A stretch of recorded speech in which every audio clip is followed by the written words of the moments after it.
Terracotta মন্দিরময় একটি আস্ত গ্রাম। এসে গেছি আমরা পাতরাতে। কংসাবতী নদীর তীরে অবস্থিত এই গ্রামটি প্রায় 200 বছরেরও বেশি পুরনো। নবাব আলীবর্দী খাঁর আমলে এই জনপদ গড়ে ওঠে।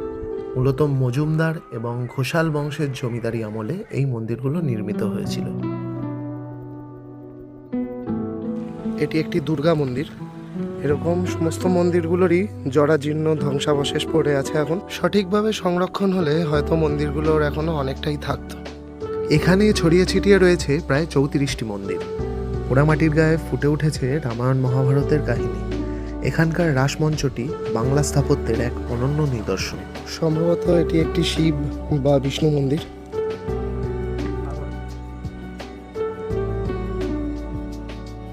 এই মুহূর্তে মন্দিরের কোনো দেবদেবী নেই।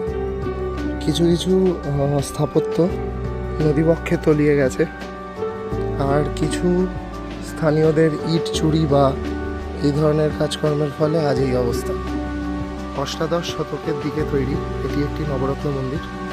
এটি মন্দির চত্বর বেসিক্যালি। মন্দিরটি স্থানীয় মজুমদার পরিবার দ্বারা প্রতিষ্ঠিত এবং তৈরি হয়েছিল। এই ধ্বংসপ্রাপ্ত মন্দিরগুলোর প্রাণ ফিরিয়ে দিয়েছেন একজন মানুষ, ইয়াসিন পাঠান। জাতি ধর্মের ঊর্ধ্বে উঠে তিনি গত কয়েক দশক ধরে এই হিন্দু মন্দিরগুলি রক্ষার জন্য লড়াই চালিয়ে যাচ্ছেন।